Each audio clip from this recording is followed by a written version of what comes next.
All right. Hello, everyone. Welcome to the Millennials Are Old podcast. And you know what, Brian? I had something really weird happen to me the other day. I was playing a beloved video game from my childhood, and I saw a save Sonic. file. No, it wasn't Sonic. It was Mario. And the title of it was Brian, like the way your name was spelled. And I was like, why do I have a What? save file with the name of Brian on it? And I played it, and my character was like their head was turned around, and there was like weird music that was reversed. And then at the end, I Ugh. got about 5 minutes in, I immediately died. And then it said Brian died. And it scared the fuck out of me. You know what I mean, Brian? Isn't that scary as shit? That does sound scary. Yeah, that sounds scary. That sounds like really traumatizing. It kind of reminds me of like the fear of childhood. The thought that something as wholesome as a Mario game could be scary. I don't like that. That freaks me out. No, it absolutely fucking terrified me. But it really reminded me of something from our like very late childhood, early adulthood called Creepypasta. Are you familiar with Creepypasta, Brian? So, dropping the bit, I'm extremely familiar with creepypasta. I encountered it a lot in my early adulthood, yes. No, absolutely. So yeah, with the bit out of the way, let's get into the topic of creepypastas. Creepypasta. But before we get into our segment here, Brian, let's bring back our other segment, Cringe Generational Cringe Millennial Great Moment of the generational moment of the week. Week.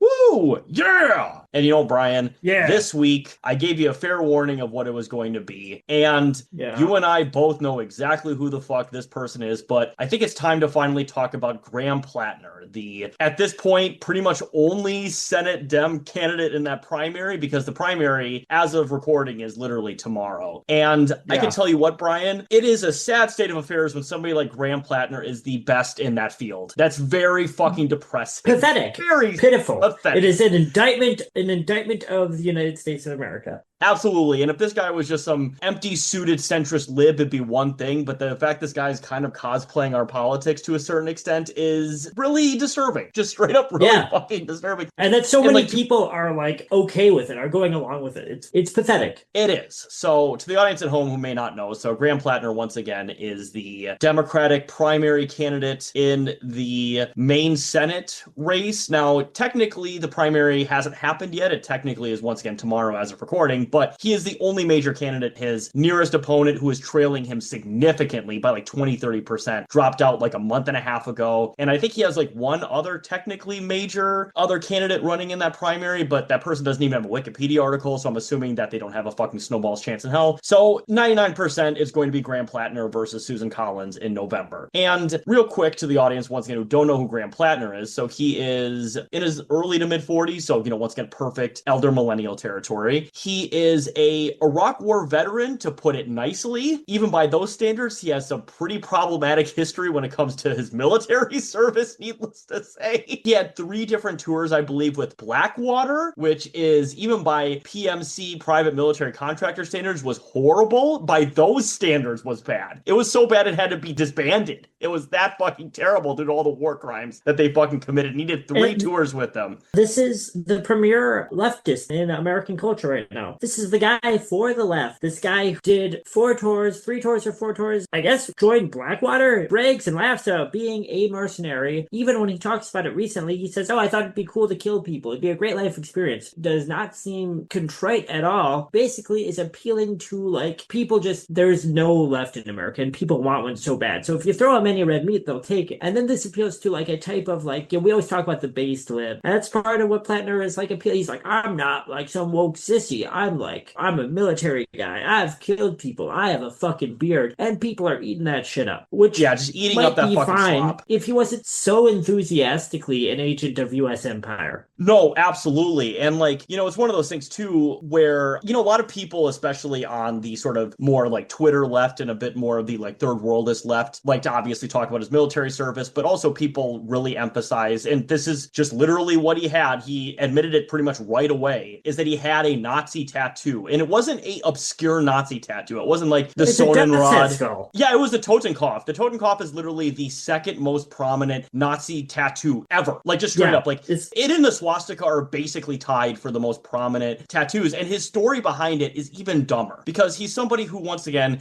I don't know if technically the word is cosplaying. I don't quite know. He's definitely somebody who has had rhetorical leftist bona fides for the last few years or so, but either way, it's very interesting. I'll just put it that way. There's certainly some things to be said for that. But his story was that he went to fucking, I think it was Croatia or something during one of his tours, and he was drunk and his friends convinced him to get it. And it's like, first off, what friends do you fucking have that are convincing you to get a Totenkopf tattoo on shore leave? Like, bro, what the fuck? That's the company that you keep. They convinced you to do that? Like, bro, if you're hanging out with a table full of Nazis, if there's 3 people at that table, there's now 4 people because you are also a Nazi. Yeah, that's the reality. That's why you kick Nazis out of everywhere. It's not just a virtue signal. It's not because you can't stand a debate with them, although why would you bother debating? It's because as soon as you let them into your space, it becomes their space. And Graham Plattner, like, I don't give a fuck what the Democratic Party does. If they want to hitch their wagons to fucking Graham Plattner and, like, go all in on this weird American exceptionalist, militarily aggressive, vaguely social democratic thing, they may as well do that. Because, again, the Democratic Party has made it very clear that they have nothing to do with, my wants or needs. So whatever. This is like, let's talk about Graham Plattner. He's a Project Fake guy. He's one of their pet projects. Big success with Mamdani. It's a bunch of ex-Bernie Sanders staffers, a bunch of kind of DSA people. They create these progressive sock dem campaigns. They were publicists for Mamdani, and I like Mamdani largely. I'm not trying to be like, yuck anyone's yum, as they say. But big Project Fight success with him. They're trying an even bigger one with Graham Plattner, which is to reconcile, like, the reactionary, quote-unquote, white working class with,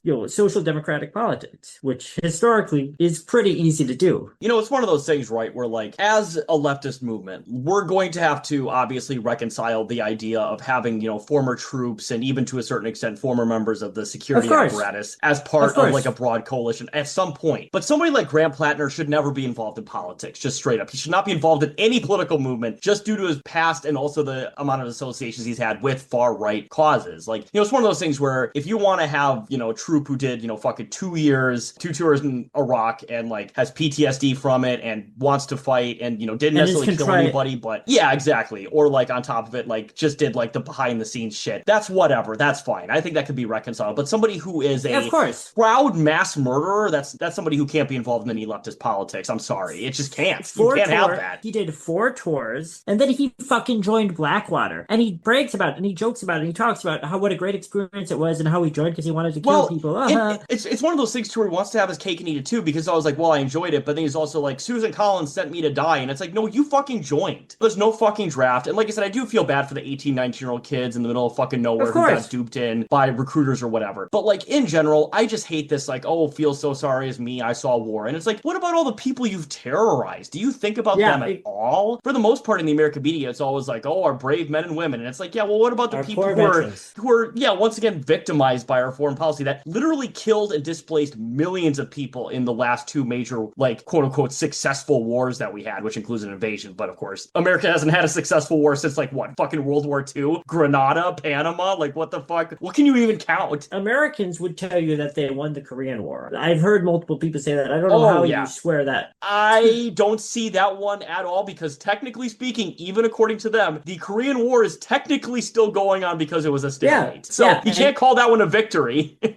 Can't call that. It's so frustrating with the Graham Plattner shit, seeing the same DSA people. Taylor, you've known a lot of great people at DSA, so have I. Both throughout the 2010s, we supported DSA in a lot of measures, and I think we largely still, in some aspects, we still do, right? I'm at least seeing like, oh, Graham Plattner's to win, this is a model for the American left, and we're doing purity politics. And it's so fucking frustrating seeing kind of like DSA dirtbag leftist adjacent people who, for the last 10, 15 years, they were being accused of doing purity politics by like Clinton hangers on, right? Them now doing the same thing. When the baseline is literally that I don't think the future for the left is a guy with a death's head tattoo who brags about killing brown people and what a good experience it was. And I don't think that it is going to lead to anything that I would consider a left for America. No, absolutely. And, we'll definitely cover this subject more when, obviously the actual midterms happen this year, which I think are going to be some of the most interesting midterms in my lifetime because there are a lot of really interesting candidates across the country for both good and bad. I would say we have some of the most polarized candidates maybe ever. Like just straight up, like the right-wing ones are super far right and the Democrat ones are more center-left and a little maybe even quasi-left-wing than maybe I've ever seen in my lifetime. So it'll certainly be an interesting battlefield for that. These are the most left, like quasi-left candidates that we've ever seen in America, certainly in our lifetime, probably since, the 1950s, probably since McCarthyism maybe since the 60s or 70s with some of the new left boom. But I just want to drive in that, well, that's a good sign. It is still not anything that you would call a left in terms of the rest of the world. Like, keep that in mind. Even as obviously it's good that Mamdani won, it's good that people are realizing that there's alternatives to just like conservatism and liberalism. But like, always keep in mind, even if it's strategically good for like these social democrats to win, that this is not anything that in any other developed country would be called a left, or in an underdeveloped country. This is a very specific use of the term left wing within America. That means like liberal capitalists who maybe believe in social welfare. Exactly. I mean, it's like talking about the Israeli left. Like, yeah, there's like 20 of them. Yeah. Sure. Technically, there's like 20 people there. But yeah, either way, so that will be the capstone on that subject. So speaking of things that are also just cosmically horrifying in this great nation of ours, Brian, let's once again get back into the subject of this week, which will be creepypastas. Now, to the people at home who I'm sure you know a lot about fucking creepypastas. I mean, honestly, creepypasta was one of the first subjects I wanted to cover for this series when we talk about topics, but I was like, you know, it's a bit of one of those, like, it was big when we were kids or whatever, and it kind of comes back here and there, but I thought it was mostly dead up until literally a week ago as a recording when the Backrooms movie came out, which is, I believe to this date, the highest grossing film, like indie film ever or something, or maybe had like the best like opening box office. It literally dethroned a Star Wars movie at the box office, a creepypasta movie directed by a 20-year-old based on his specific YouTube series, The Backrooms. It's not only a creepypasta movie, but it's also a YouTuber movie, which is also, we're in the complete renaissance of YouTuber movies, because like, I don't know about you, Brian, and we'll get into YouTuber movies at some point as a subject,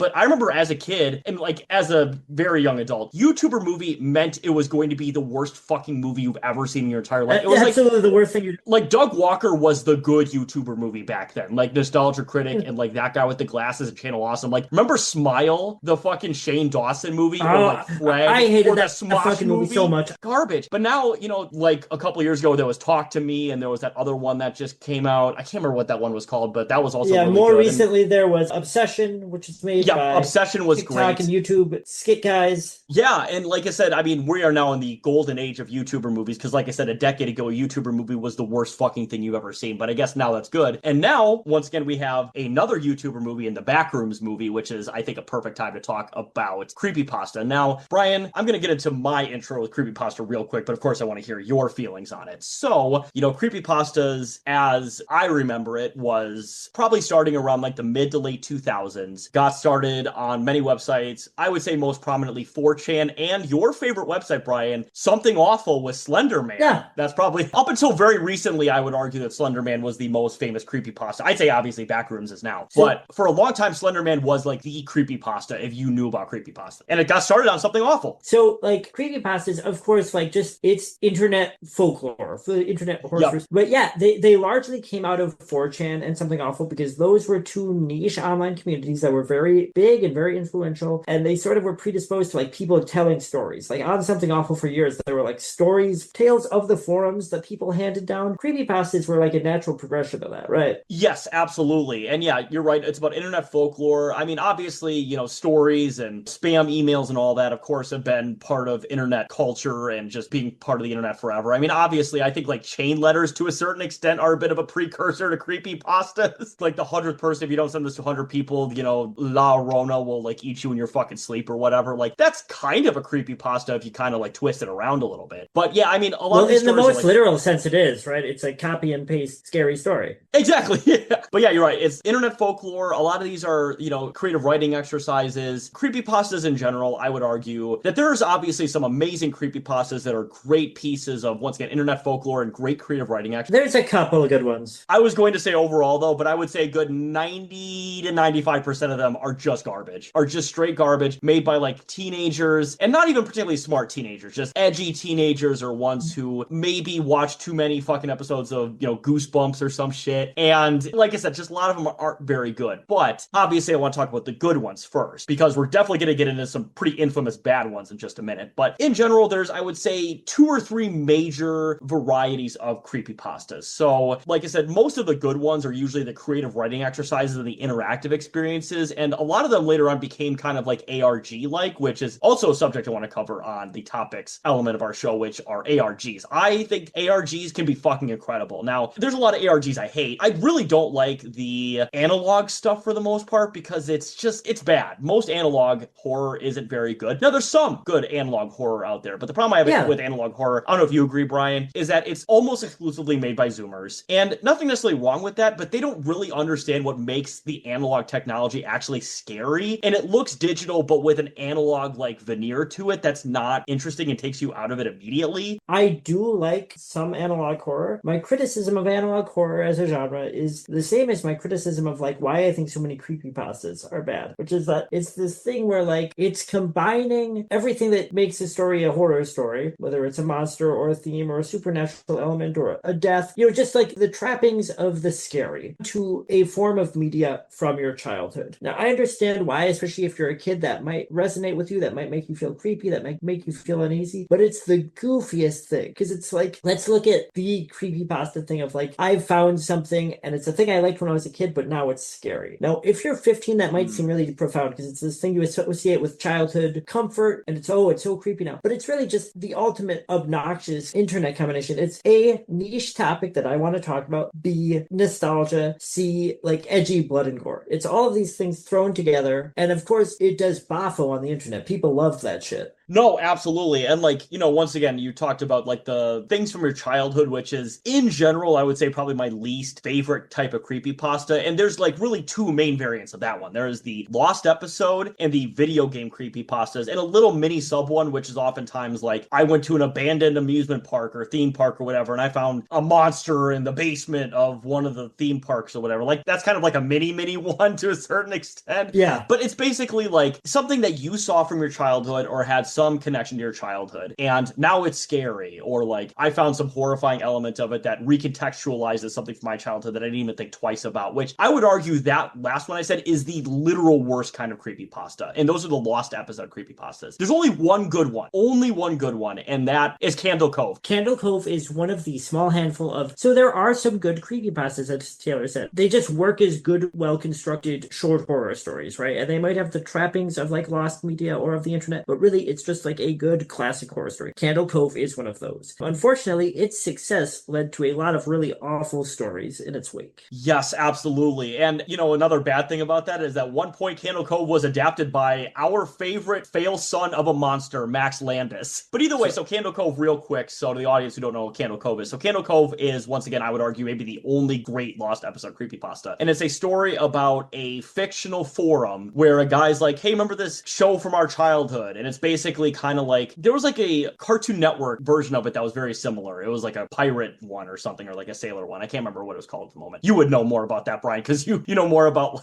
like Cartoon Networks from like the late 2000s, early 2010s than I fucking remember. This might have been after my time. I think you're thinking of Flapjack. Yeah, Flapjack, sorry. Yes. But it was kind of similar to Flapjack in a way. It's kind of like a combination of like Flapjack and Fraggle Rock, what it kind of sounded like. But anyways, at one point, the forum keeps going on, and then eventually people start remembering weird things about it. Like there was one episode where like all the pirate marionette things start screaming and there's like dead bodies and shit on screen or whatever the fuck. And there's this character called the Skin Taker who is like a horror element. And then eventually at the end of the forum, there is a guy who talks to his mother who's in a nursing home or something. Like, and this TV show was like 40 years in the universe before the forum was created. And the mother's like, oh, I remember that show. You used to just watch it and it was literally just static for like half an hour. I thought it was weird. And that's the end of the story. And like, obviously I'm bringing in a lot of these elements here. I'm very much making a synopsis out of this. But Candle Cove is like really fucking good on like the sort of building up the mystery and the mystique of it in a way that basically no other lost episode creepypasta ever did. Because like the thing about this one that I like is that it gives you just enough to think about it, but not too much that you think it's just too stupid and ridiculous. Where all the other lost episode creepypastas, they go way too overboard, where it's like, okay, this is just fucking stupid. This is clearly like an edgy 14-year-old writing something, whereas Candle Cove doesn't necessarily have that in my opinion. And another reason that Candle Cove works is A, like you said, it's not really graphic, more hints at a vibe, at a feeling, but B, it's not based off of a real media property. Because guess what? You can have Ed, Edd, and Eddy doing whatever scary, messed up, degenerate things that you can imagine and think it's really scary. But since I've seen Ed, Edd, and Eddy and I know that it's not scary, that's always going to seem stupid to me. It's not going to ever seem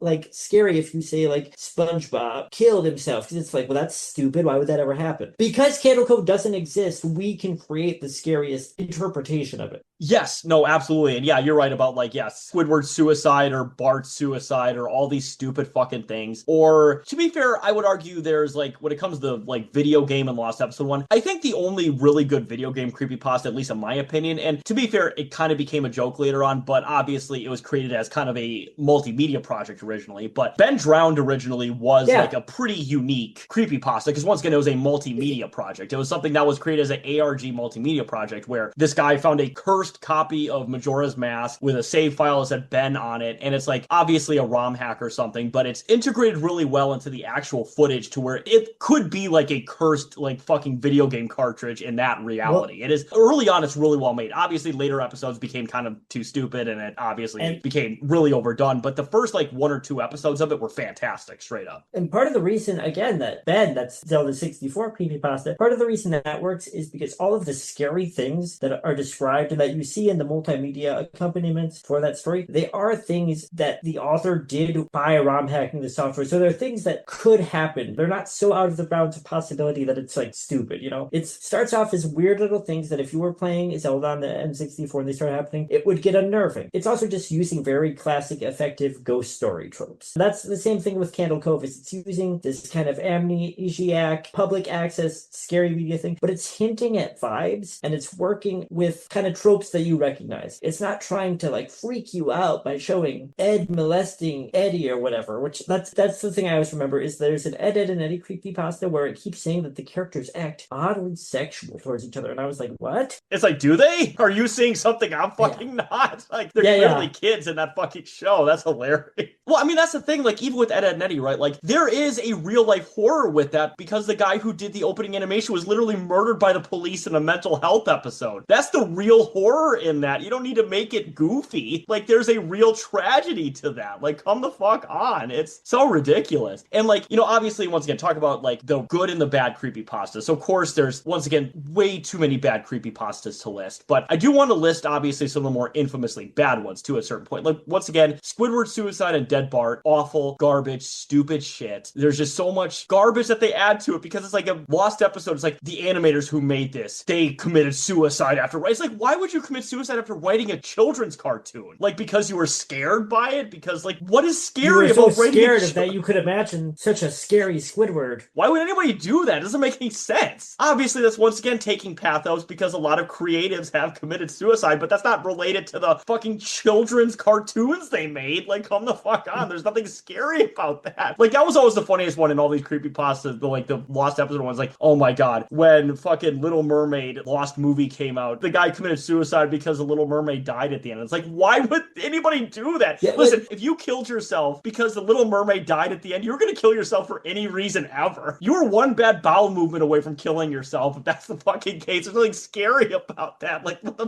fuck? Well, I guess that's the thing, though, is that the kids writing these creepypastas, what they really want is to talk about video games. A trend that I remember is you'd find a bad I remember Retsupre used to read bad creepypastas. Oh, those were great! What they found is repeatedly that the author, clearly a child, would go through and they would put way too much information about the video game, about how, you know, I got this power up, and then I did this, and then I did that. And I remember Slow Beef said, like, this doesn't move the story forward. This is just you proving to me that you've played the game. And I assume that you've played the game, you wrote this story. Yeah, just too much detail. You know, as they always say, show, don't tell. Well, they're really telling. They're really telling a little. But they need to talk about the video games or the cartoons because that's their special interest. Oh, absolutely, yeah. And then, you know, as once again, some of the other infamous bad creepypastas, stuff like, oh my god, was it Jeff the Killer? Jeff the Killer, another fucking awful creepypasta. You know, there was a lot of the, like, once again, the theme park ones are stupid to me. I mean, I just in general hate theme parks. So for me, I'm like, yeah, the horror of a theme park is being at a theme park. Paying $200 to spend 2 hours in line to ride a ride for 30 seconds. That's the real horror of being at a fucking theme park. But you know, hey, whatever the fuck. And it's always the Disney ones. I mean, there might be a Universal one, but it's always Disney because of course Disney is like the preeminent millennial hyperfixation when it comes to like childhood media, obviously. I mean, we have like fucking Disney adults and shit like that who go to fucking all the Disney parks and be all soy about it on their TikToks or whatever. And if that's how you have fun, I'm not here to yuck your yum, but that's just how I interpret it. But my favorites are always the ones like, yeah, I went to an abandoned Disney park and in the basement I saw a monster that ripped off its own head and turned inside out and chased me. And it's like, why would that happen? You have not established that there might be some creature like that underneath Disneyland. Yeah, really. And also, like, if there's an abandoned Disney park, it's probably because somebody literally died at. Like, just straight up, like, became a legal liability. You know what? I'm surprised, and there probably is. There's probably one about, like, fucking Action Park or something. Actually, you know what? There is a creepypasta there has to Action be. Park. There has to be. Because I remember it was like, there was like the death slide, which to be fair, people like literally did get fucked up on. But like, it's that's, don't write a stupid creepypasta about Action Park. That's very questionable. Yeah, exactly.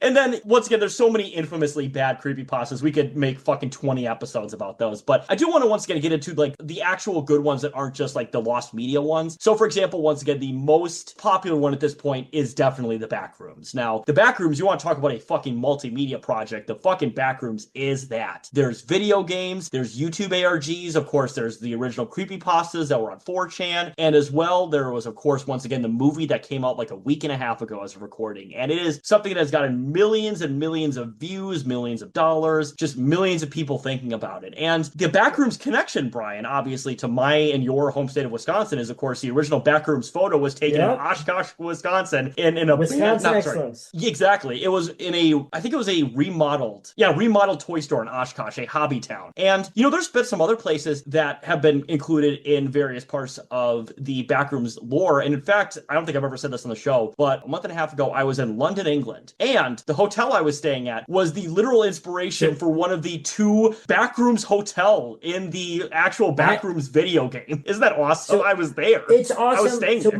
my issue, so I'm an old person. I'm going to be 35 in 2026. So my issue with the Backroom stuff is, like, as you know, I'm a millennial. I do like all this. It got corny, it got played up, but I like some of the liminal space stuff. I like some of the surreality. I like the thing about this room feels dreamlike. It doesn't quite add up, but that was so much cooler to me when you'd find a picture of an actual room that looked like that, and there was just no context behind it, and you just knew that that was a real place that existed. So the thing with the Backrooms is that it creates lore and a whole sci-fi universe and a reason for all of these quote-unquote liminal spaces to exist. That for me is so much less interesting than just like the aesthetic. No, I agree. And like, you know, I was talking about the hotel that I was staying at, like during the day when like the fucking LED lights aren't on and it's just the like light of the hotel like windows there, and I was not staying in one of those hotel windows. We were staying on the side where we actually got to see outside, which was nice, because like it is weird having a like indoor hotel where your only view of the outside window is just looking at an empty courtroom with no sunlight. It looks like a fucking prison straight up. But like being there kind of feels dystopian. Yeah, oh, it really does. And like just, you know, taking a picture of it during the day, I'm like, it really is this fucking weird during the day. Like it is one of those places, and when you turn around, you can see like sunlight and people walking in the lobby and stuff, like obviously whatever, but that specific angle of that like abandoned part of like the foyer or whatever, it like legitimately is like, I can see why people got creeped out by this. Like I can see why people like fill in all the things about like the space does exist, but like it looks uncanny valley in that way. And it's obviously just cool to see like an infamous site on the internet in person, like multiple times as you're going on an international vacation. It's just really fucking cool. And like on top of it, I will say the hotel was actually very nice too. It's very funny. Like people are like, oh, this creepy ass hotel, but the actual hotel was pretty nice to stay at, not gonna lie. It's just a nice place. It just happened to be the cheapest hotel we could find in London. Like hotel that wasn't dog shit in London. That was the thing. And I looked at the pictures and I'm like, wait, is this the Backrooms hotel? And I looked up online. It's like, that's yep, awesome. This is the Backrooms hotel. And yeah, I know both of my nephews were really intrigued by that because of course they're, you know, Zoomers and younger and they fucking love this kind of stuff. But no, yeah, absolutely. Like the liminal space stuff is also kind of a creepypasta element in itself. But the thing I find really interesting is you're totally right. When it gets the lore and stuff and when the video games are made of it, obviously that's cool that people are able to be creative with it. But the best part about it, obviously, is the idea of filling in your own mind the horror of it and the uncanny valley and the liminalness of it. That's more interesting. And I think that's why that original picture that was taken at that hobby town in Oshkosh was so interesting. Because the original photo, like, it looks like a place that you would be just like, you go in there and you just get trapped in and you're like, where the fuck is the exit? It looks like it and could you be never one of find those the way things. out. And you never find the way out. It's like a purgatory. Like, that's literally the best way I can describe it. It's purgatory. like a fucking purgatory. Also, obviously, like I said, with other creepypastas, so of course we have what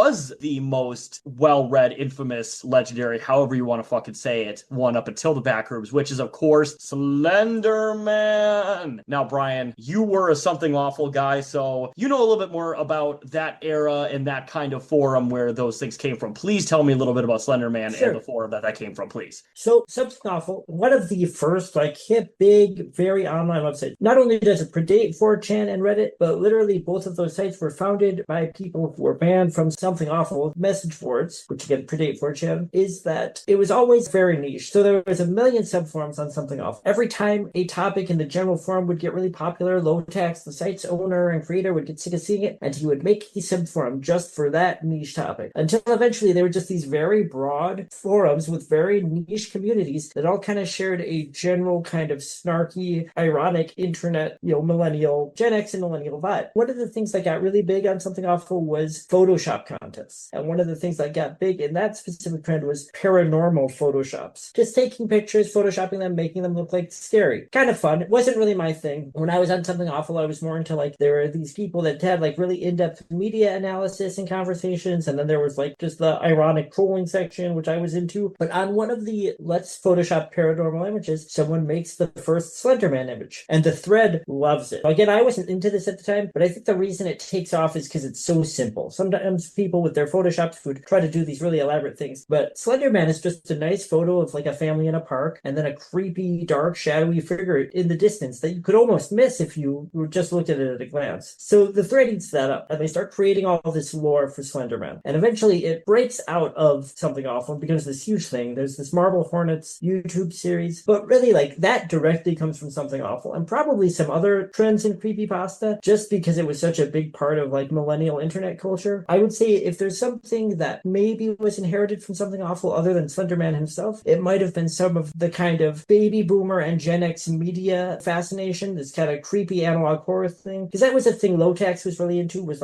shot on video movies, weird little horror movies and low budget movies. He would always do bits where he would sample them. And this is in the late 90s, early 2000s. So there's a little bit of that baked into Something Awful that I think finds its way to creepypasta. The thing is that the creepypasta thing is it's mocked widely on Something Awful. The thing with Something Awful is that every niche group thinks that they're the ones that aren't losers, and they hate all the other forums, right? So most of us didn't like the Slenderman stuff. We thought it was corny, right? But it breaks away from Something Awful. Something about that character, that simple design, and that concept. Sometimes you take a picture and there's this creepy Slender Man who just is kind of uncanny looking, very long, skinny humanoid thing that really grabs the imagination of millennials at the time. No, absolutely. And obviously the Wisconsin connection once again, because for whatever reason, creepypastas actually have a lot of Wisconsin connections. But of course, the infamous Slender Man stabbing that happened in Waukesha, which is just a little bit west of where I live. And that was one of those things where I think a lot of people, first heard of Slender Man, because before then Slender Man was obviously just an online thing. But then that happened and that became the international, wait, Slender Man? Are my children obsessed with Slender Man? It created an international, to a certain extent, moral panic, but it really created a moral panic here, because if I'm not mistaken, I think the Slender Man stabbing, let me see here, I think it happened just after I moved here, I want to say. Oh yeah, it happened in 2015, so it would have been around the time that we fucking lived together. And I remember that very vividly. I was oh my god, it's going to be post Columbine, schools are going to have fucking Slender Man drills or shit. But thankfully I don't think that actually happened. I mean, I wasn't in elementary schools, 2015 or whatever. It was some media salaciousness that was attempting to make this kind of Slender Man internet scary stories and moral panic based on this, which is in itself so ghoulish. I think the thing is that these girls that committed the Slenderman stabbing were so clearly unwell, and this was such an extreme and bizarre case that even the most helicopter parents sheltering their kids were just I don't think my kid's gonna believe in Slenderman. No, thankfully that didn't. And one of those girls who did it, because it was two girls who stabbed, their quote-unquote friend, but they made that quote-unquote friend to kill them, to sacrifice them to Slenderman. But one of those girls is actually out of the mental health facility right now, and I believe isn't even on probation parole anymore, if I'm not mistaken. But the other one, the main one, still is. And of course I'm sure you learned that story that happened, I think last year, that she had escaped the mental health facility and she was running around. She made it, I think, to suburban Chicago or something, I want to say. So she made it fairly far. And thankfully she's back, and I think a lot of her privileges were taken away, which, once again, she was 12 when it happened, but she's still very clearly mentally ill. She's somebody who desperately needs mental health treatment. That is for goddamn sure. And I would say probably permanent mental health treatment. Even seeing like the fucking body cam videos of her getting picked up are like, she's clearly not there. Even a decade after that, she's very clearly still mentally disturbed. Yeah. But either way, so yeah, that is just a little bit of a synopsis on Slender Man. And of course, there's some other good ones. A lot of people don't realize that a lot more creepypastas have been made into movies than you think. So for example, another one, This Man, or Ever Dream This Man, actually did become a movie later on. Do you remember that movie, Brian? I do. Is that a Nick Cage movie? Yep, the Nick Cage movie Dream Scenario, which is very loosely based off of Ever Dream This Man, which is actually a really good movie. I like that movie a lot. I would say the ending kind of sucks, but like the 90% of it is fucking fantastic. Because like the movie, of course, is that this random doctor or therapist or teacher or something, I can't remember at the moment, but like he appears in everybody's dreams. And as the movie keeps going on, like the dreams become more and more deranged and people start blaming their like fucking misfortunes and their trauma on him. And it's obviously a movie that's like commenting on like quote unquote cancel culture or whatever. And there's certainly a critique to be had there, but it just kind of peters out at the end in a way that's not really satisfying. But the first like 90% of the movie is fucking fantastic. But that is a movie that is based off of This Man or Ever Dream This Man, which I would say is a fairly effective creepypasta, because just a photo of like a very, once again, uncanny valley, like balding, what looks like maybe like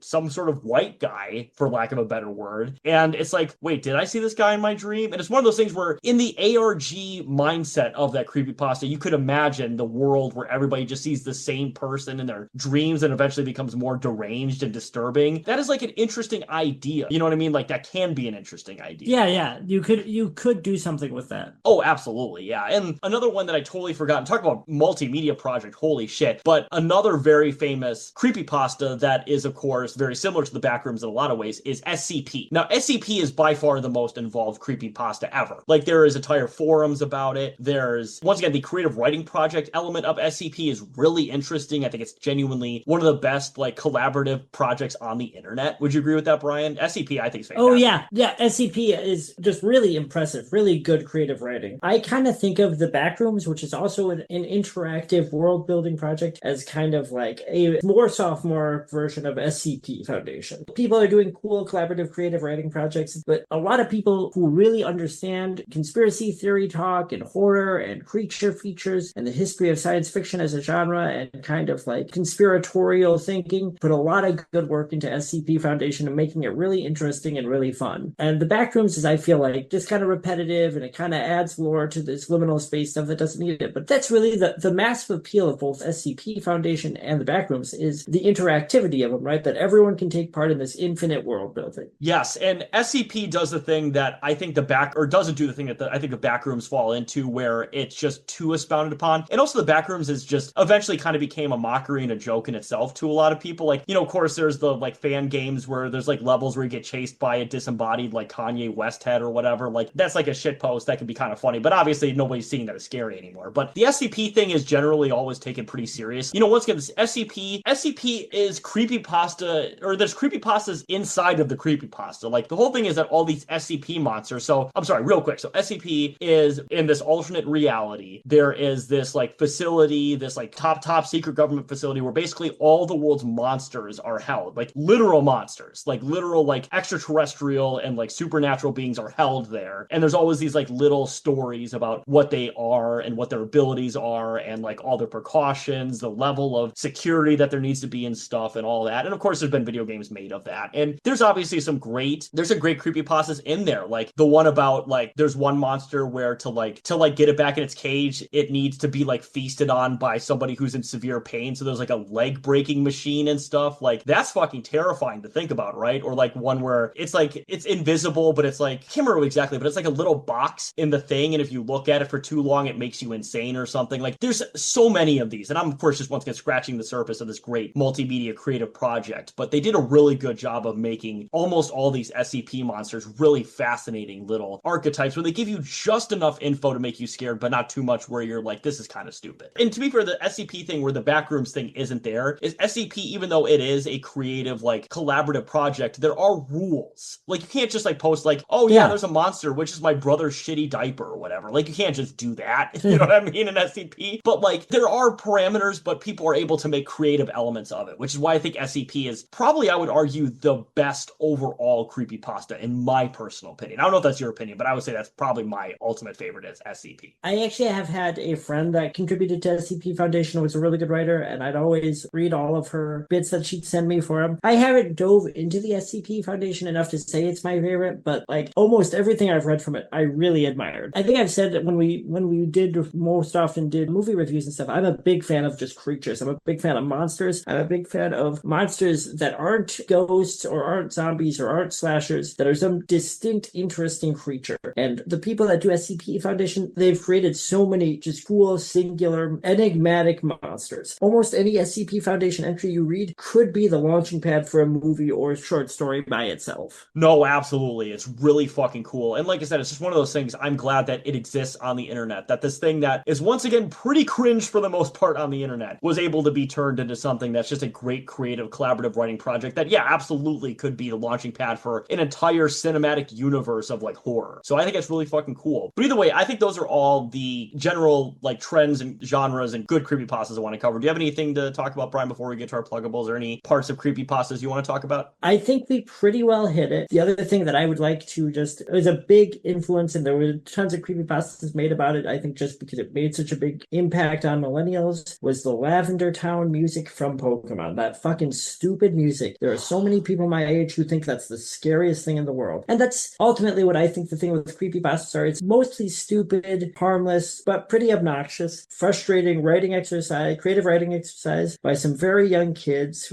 they like video games and they like edgy gore, and they're just their parents' computer. They're trying to write something cool. I wasn't even a fan of this at the time, with the exception of, I liked the Ben story. I thought that was a very good traditional ghost story. I can't imagine, even if you grew up reading them, why you would go back and read these now as an adult. Like, there is really good horror written for kids, and we've talked about that before. If you want to reread Scary Stories to Tell in the Dark, or you want to reread R.L. Stine as an adult, I think you can have a lot of fun doing that. There is no reason for you to reread the lost episode of Dead Bart or Squidward's Suicide or some. It clearly made a big impact on the current horror climate, which is really saying something, and is not necessarily anything good, but like, it's very of its time. It's for kids, and not in a good way. I wouldn't recommend anyone go like, I'm going to get really into creepypasta in 2026. No, I couldn't agree more. Like, and that's once again why the cream of the crop of creepypastas have been so long lasting, because like they are just once again good, collaborative, interesting ideas. But yeah, once again, a good 90 to 95%, and 90% on the low end of creepypastas being dog shit. You know what I mean? Like, there's just so many fucking bad ones out there. And even though you're right, it's not one of those things you'd ever necessarily want to like relive or whatever, because they're just so anachronistically millennial. Like, it's one of those things where like, I don't know if any other group of people could have made creepypastas like millennials did, which is why it's a great subject for this fucking show, to be honest with you. Because like Gen X would have made them differently. Zoomers, I mean, have made them differently with like analog horror and with like the more interactive ARG inspired type of creepypastas. But the idea of these like just forum creative writing project stuff, that's like a very uniquely millennial internet culture thing. And like I said, in general, yeah, I mean, if there's the good ones, like once again, some of the backroom stuff, pretty much all the SCP stuff,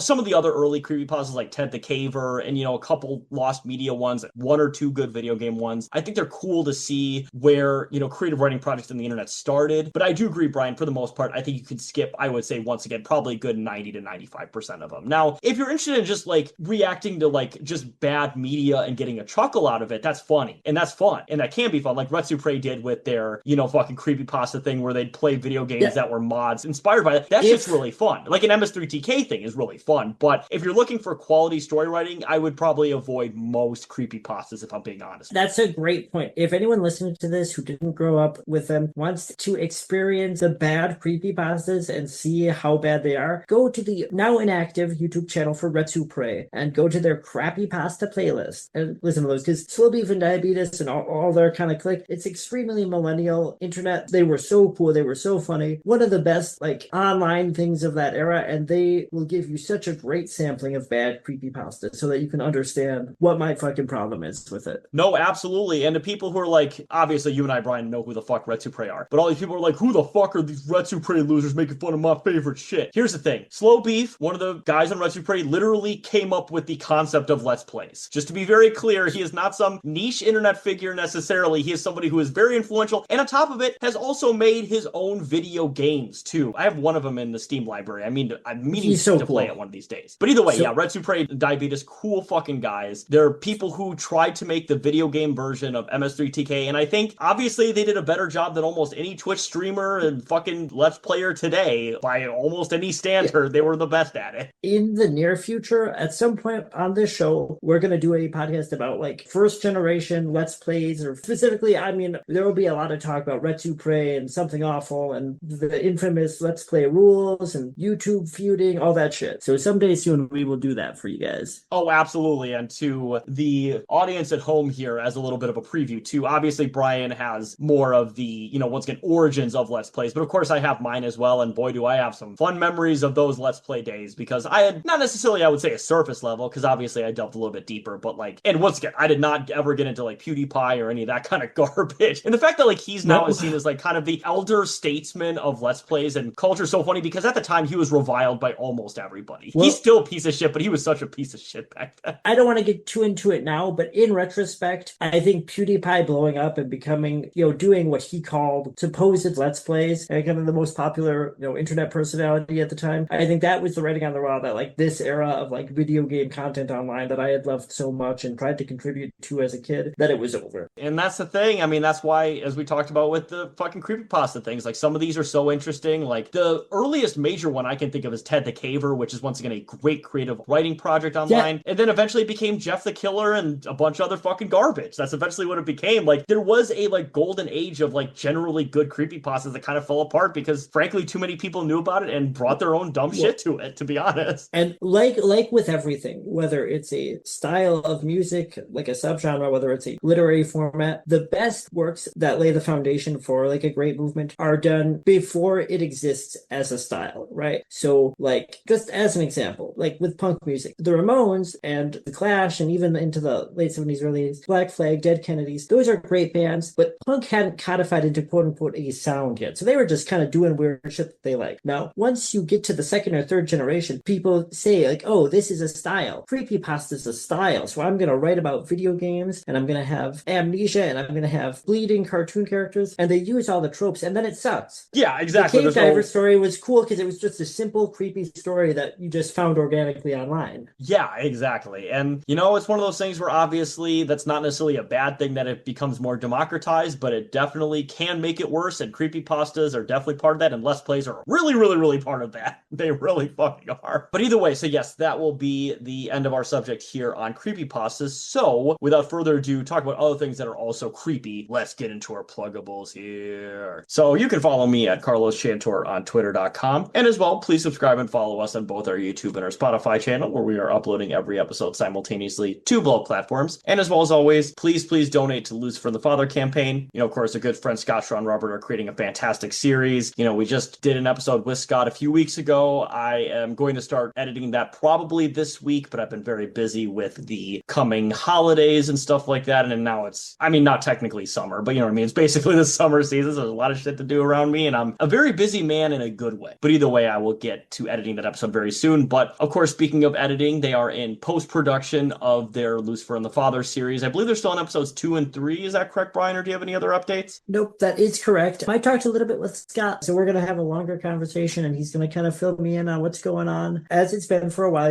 with this type of independent, outside of the system filmmaking, it can take a while, especially when you're trying to make something good, make something that you take serious. So they are rolling along. The series, I believe episodes 2 and 3 are done. They are happening, and we're going to keep you posted, and they're going to be really cool. I already know enough to know that they will. Absolutely. So, and as we've said on many, many episodes, pretty much since we've been plugging this too, if you donate to the crowdfund, just send us YouTube comments, send us an email just showing us you donated, and we will, within good reason, match those donations, because of course we want Scott, Shaw, and Robert's dreams to become a reality. And speaking of things that have to do with money and making dreams become a reality, I of course have my personal finance social media channels called Tailoring Your Budget on YouTube, TikTok, and Instagram. Now, I'm still working on and doing the kinks of filming that content. I have some ideas. I also have a little bit of writer's block going on, not gonna lie. So at the same time, that is still very much a project that is on hold, but I will get onto that eventually. Obviously, before I believe the sun death of the universe, but that will happen eventually. So stay tuned to all those social media platforms. And as we talked about in the last episode too, it will be a non-reactionary personal finance YouTube media sphere, because as we've said, 99% of personal finance content on the internet is extremely reactionary, it's very Hitler adjacent, it's very fascist, and I do not want to be part of that, because at the end of the day, personal finance finance stuff, there's stuff you can do to fix it, but also a lot of stuff's not your fault. But either way, the stuff that you can fix and the things that you can work on, try to do what you can. As you know, any therapist will tell you, try to take back the power where you can, and money is kind of part of that to many, many people. I'll just put it that way, especially to millennials like us. Oh, absolutely. I'm really looking forward to tailoring your budget. I know I say this, I've known Taylor since the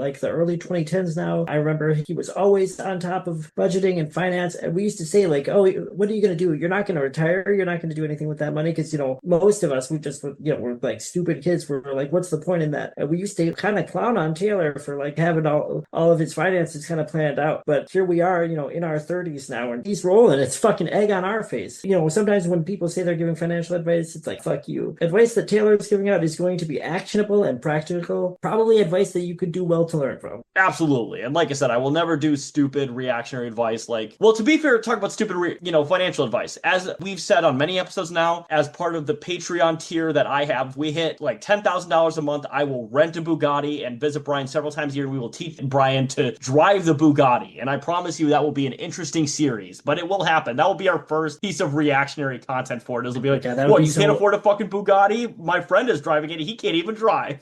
Yeah. Oh my God. I have no interest in driving, but if you make those goals, we'll talk about it. Yeah, we'll talk about it. Absolutely. We'll make you drive a stick shift, but I don't know how to drive stick either, so it'll be hilarious. You'll be like, what do I do? And I'm like, I don't fucking know. I drive automatic. I don't know what to tell you, man. But, you know, speaking of people who also have dreams and hopes and all that, of course, Luigi Mangione and his defense fund. Now, of course, we haven't had any updates since a few weeks ago as of recording, but at the moment, Luigi's still going to trial. I believe he's doing, I think, the New York one first or federal. I'm not entirely sure, but either way, he is facing two different state governments and the federal government on trumped up bullshit charges. And thankfully, some of the most severe ones, in fact, the most severe ones, have already been struck down because, once again, there's not a lot of strong evidence for Luigi's guilt, And it's one of those things where they're just delaying this as much as possible because they're really trying to find the breadcrumbs of things to pin on him. So we need to be there for him. Of course, we think he's fucking cool. We think that what's happening to him is a miscarriage of justice. And if you can donate to his crowdfund, of course, Brian and I have both. Donate to the crowdfund, but if you're not able to, that's totally fine. Just send him a letter, talk about him nice on the internet, or if you have nothing nice to say, just don't say anything at fucking all, because we don't need any negativity when it comes to this, straight up. Yeah, I know it seems like it's been going on forever. Maybe after a while you get kind of checked out and you figure, I'm sure Luigi will be fine. But just remember, he is absolutely not guilty beyond a reasonable doubt. They have no evidence against him. And the reason that they want to go after him so hard is because they know that we, like just normal working class, kind of lumpen proll, etc. people, that we know that Luigi's innocent. And they want to make an example to us that it doesn't matter. It doesn't matter if we know our rights. It doesn't matter if we're innocent. And it doesn't matter if we stick together and support people when they are tarred and feathered by this fucking fascist legal system. So that is why it's so important for us to continue talking about Luigi, to donate what we can, to write him letters, to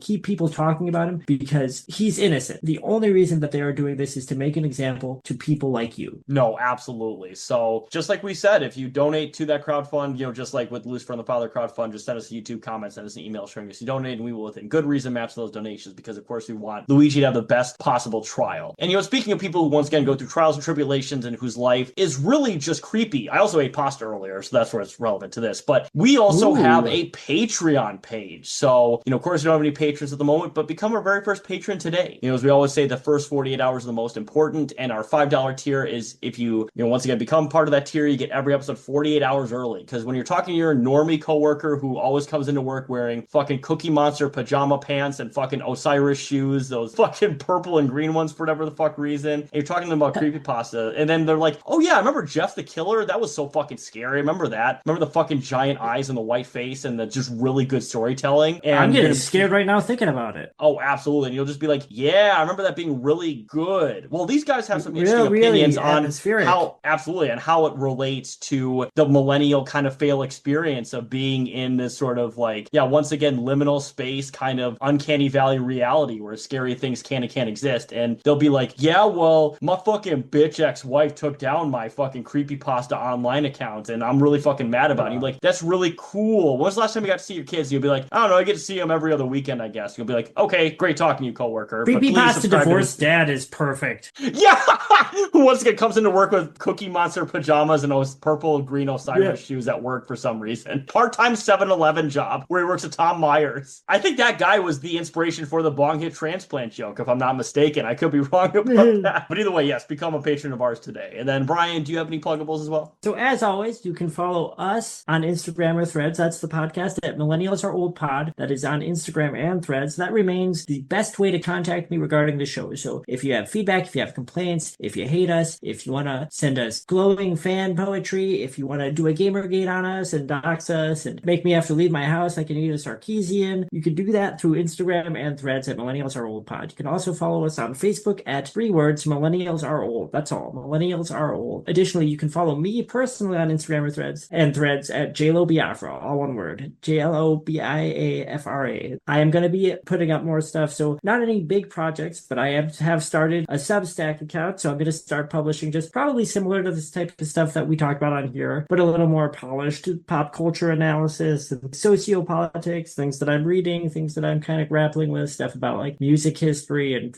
film. And once I start writing up there, I'm working on a few things now, but if nothing posted, I will drop that on the show as well. Fantastic. Absolutely. And speaking of things that are once again creepy, Brian, and of course my pasta dinner, thankfully is not coming up this time. Thankfully. But either way, I think that will be the end of this very scary episode. Wait, Brian, do you see that in the corner of my apartment? I know the camera's not on, but shit. See that in the corner of my apartment? It's Squidward and he's bleeding out of his mouth. Ah! Terrifying. That's the scariest shit I've ever heard of. I'm also seeing right now in front of me, Double D from Ed, Edd n Eddy is on a hospital bed with tubes coming out of his mouth, and I think he's dreaming about the events of Ed, Edd n Eddy. Can you believe that? That's crazy. That's scary. You mean to say the whole show, this wacky childhood comedy, you mean it was all the dream of an injured kid? Wow, that would be kind of deep and messed up. It really fucking would. So with all the horror that's currently going on in my apartment, Jesus fucking Christ, this is scary as shit. Well, I don't know how I'm going to be able to sleep tonight thinking about all of this pasta and how it creeps me out. Absolutely, man. I got to get the fuck out of this recording, man. So have a good night, sleep tight, and I will try not to let Squidward and fucking the Expressionless and all these SCP monsters bite. So have a good night, everybody. I'm about to run away. Ah!